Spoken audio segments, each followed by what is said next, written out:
It's carnival season, and this February we're visiting La Serenissima, the floating city for Carnevale. Hey y'all, welcome back to Dots and Beyond. My name is Beth, and 2022 is Pujo Fest, where I explore some of the world's best festivals and celebrations in my bullet journal. In January, we explored the Dolomiti Balloon Festival with paper art. This month, we're staying in Italy and hopping over to Venice for Carnevale. As you can see, I got a little bit of a head start. To display the Dutch door mini calendar I'm using each month, I designed this mask and then tucked the calendar behind it. Between the pandemic and working too much, I simply don't have need for a larger calendar at the moment, so this works for me. But right now it's flopping around too much, so I'm going to use little bits of my Faber Castell Kneaded eraser, my eraser of choice, to hold the mask in place while I work on the cover. Washi tape would also work to hold this down without damage. This eraser and all my favorite journaling supplies can be picked up from the link in the description box below. With the mask securely in place, I will finish off the cover with a painting of Venice across the bottom of the page and the header for February across the top. And then we will put a little something underneath the mask. To prep for light paint, I begin by placing washi tape, sticky side up, along the underside of both pages to create a barrier. I don't plan to take the paint all the way to the bottom, but I want the protection just in case, and washi tape is the best bullet journal friendly version of painter's tape. And now it's time to paint. I'm only using one color for this washed out view of Venice, Lamp Black Gouache Paint by Artist's Loft. It is extremely watered down, so I can begin with a light wash and then darken other areas intentionally. The original artist of this piece I'm recreating is Ann42F on dreamstime.com, a stock illustration site. She has beautiful illustrations of cityscapes around the globe. February is a busy carnival month. Other contenders for this setup were Mardi Gras in New Orleans, Carnival in Rio, or any one of the other numerous locations that celebrate Carnival, Taiwan Lantern Festival, and even Verona in Love. My Shakespeare-loving heart was drawn to that one. And of course, there is Lunar New Year, which I celebrated with my overall 2022 setup, which I will link right here in the cards above and in the description box below. I chose Venice probably because it's one of Italy's great cities I have not yet visited, and while this pandemic has given me a healthy respect for crowds, it is a place I would love to visit during Carnevale. But what is Venice Carnevale? Venice Events describes it as follows.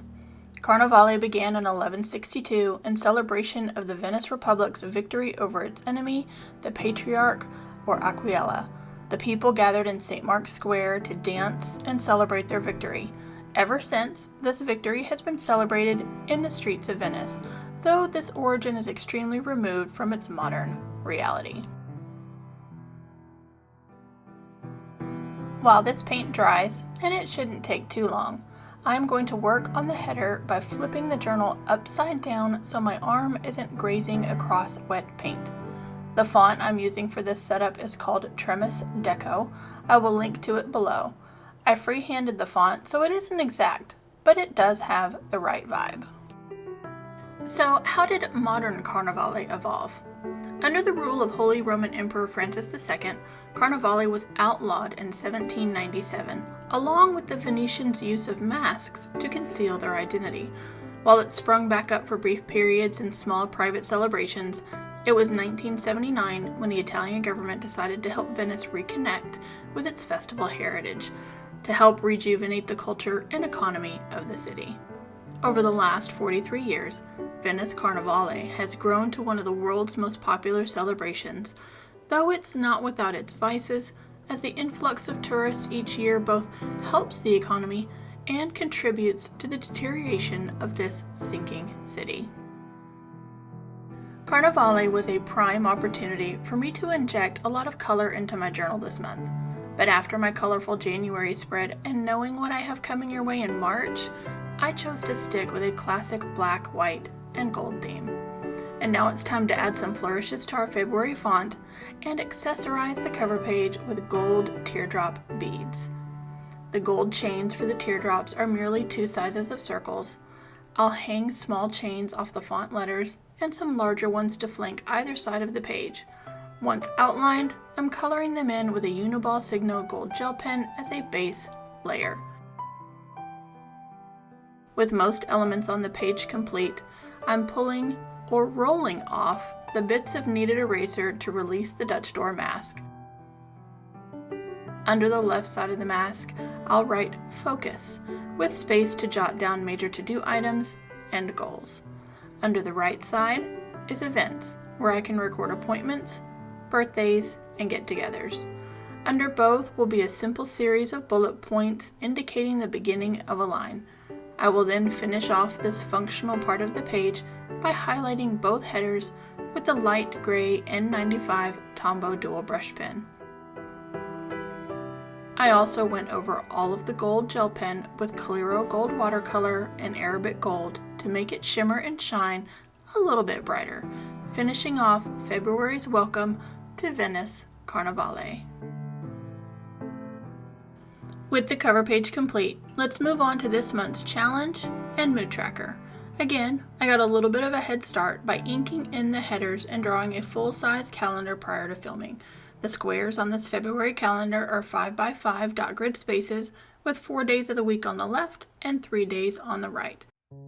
This will leave room for artistic elements on either side, and I'm going to start with another watercolor view of Venice using the same washed out black as the cover page. In the beginning, I try to add too much detail to the painting, but eventually realize it should be as loose and abstract as the cover. This is a mirror image, very loose recreation of a piece by fine artist Stephanie Coley. At the time of filming, I had not decided on my monthly challenge for February. I was not as successful following along with the January Cure Challenge by Apartment Therapy as I was in 2021, but I did get a lot done to declutter and reset my living space. So for February, I'm going to try and do the same thing with my mind and body and curate a self-care challenge for myself. To see how that evolves, connect with me on Instagram. Links to all socials are in the description box below. Having made that decision post-setup, this challenge calendar now complements the mood tracker even more. For the mood tracker key, I'm using the same dangling beaded gems as the cover and dangling them off the lower part of the calendar. The mood tracker itself will be sections of feathers attached to a black and gold mask. I always draw feathers by creating a long curved line and then drawing the segments, or wispy lines if I don't need larger shapes. To balance the page, I'm adding more dangling bling from the top left corner, which I will then color in gold. While the gold pen is in my hand, I'll add the gold elements to this Carnevale mask before coloring it in black. All the black ink pens used in this setup are Pigma Microns, mainly in .05 and brush tip. Once colored in, I do touch up the gold around the mask's nose to reinvigorate the gold color. For the mood tracker, I'll color in my mood from white for best to black for worst. The two grays in the middle are N95 and N65 Tombow dual brush pens. Again, I went over the gold bits with the Coliro watercolor to make them extra shiny. The next set of spreads will be my weeklies setup. This month, I'm doing a singular illustration across the top of the page and Dutch door weeks across the bottom, which I have already cut out. For an in-depth tutorial on Dutch doors, I recommend Jess's videos, Dutch Doors, How Does One Even? Or Dutch Door Weekly Spreads over on JASHIICORIIN. She covers it all. Instead of focusing on how to do a Dutch door, I'll do the illustration and week 6 together, and then I'll reveal weeks 7 through 9, which are already complete. To begin, I'm inking in a little sign to remind us where we are. It reads Carnevale di Venezia. Spanning across both pages is an icon of Venice, the gondola and gondolier. To bring in the Carnevale element, I'm adding some simple masks to both sides. I then painted a row of Venetian houses behind the gondola, footage that inexplicably went missing from my files. But you've seen me paint 2 scenes already, so we will pick up with the border between illustration and weekly function. On the scrap paper removed for the Dutch doors, I designed multiple borders, from simple to ornate, and decided simple was the way to go. The diamonds on this border are created with a stencil, the gold border at the top defines where the illustration ends, and I finish it off with a coat of Arabic gold paint. My weeklies are simple this month, and sectioned off with a singular gold line.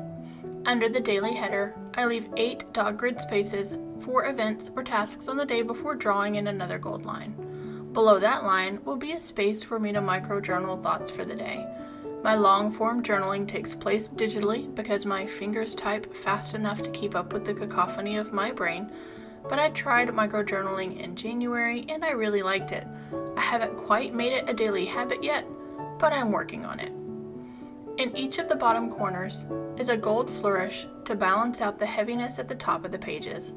I also used stencils for these flourishes, changing up the flourish design on the bottom of each week. These shapes came from home decor tile stencils, which have now been repurposed a multitude of times in my bullet journaling. With paint dry at the top of the page, I need to add in the final touches. This begins by coloring in the simple masks for the black, white, and gold palette. Our gondolier then gets the pizzazz he deserves as I color him in with gold as well. This B5 journal definitely affords me more space to do spreads like this and retain enough room for daily planning to be functional. I use Archer and Olive journals, and I am an affiliate. If you would like to upgrade your journal for quality or size, use my code DMB10 at checkout for a discount on your order. Click the link below to check out their amazing inventory. The final step on this spread will be to touch everything off with the gold paint. Once dry, I can turn the Dutch door pages to reveal the subsequent weeks for the month with their differing lower borders. Last up will be the end of the month reflection spread. As I did on the other pages, the main titles are already inked in. I did have to do a little patching with some white washi tape as I got a little careless with the X-Acto knife when cutting out my Dutch doors on the page before. Prominent on the page is 02222022, as I feel a date like this cannot go unrecognized. I could have used February 2nd, 2022 as well, but I liked having 3 2s and 1 0 on either side of the month day and then the year. I'll start the illustration with a masked woman in the top left corner and one of Venice's famed lampposts in the bottom right. I start to ink in the lamppost, but decide to switch to the same watercolor wash paint style for 2 reasons. 1, to keep the spread cohesive with the rest of the setup, and 2, so I wouldn't have to include as much detail.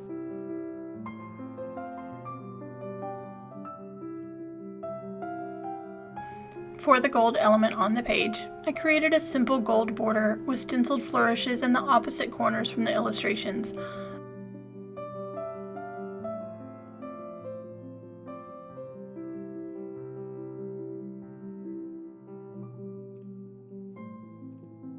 I'll also use a gold dividing line between my reflection segments. Those headers will be highlighted by the same light gray brush pen used throughout the setup. I then labeled them in my natural cursive. Those segments for February are Summary, Successes, Challenges, Favorites, Global Events, and then Once in a Lifetime for whatever I want to record about February 22nd, 2022. And that is February's setup. Thank you for visiting Carnevale de Venezia with me this month. I really appreciate the time you choose to spend with me. Remember to check in with me on Instagram to see how my Fab February Self-Care Challenge and Mood Tracker turn out. Question of the day: have you attended Venice's Carnevale? If so, tell me all about it in the comments. If, like me, you have not, then leave me a theater mask or Italian flag emoji to let me know you made it through to the end. And if you have not yet subscribed, please click that red subscribe button. It really is the best way you can support this channel. The bell notification gives you a heads up every time I post. Turn that on to make sure you don't miss a video. Thank you so much for watching, and I will see you in the next one. Stay tuned for a couple more videos I think you might enjoy.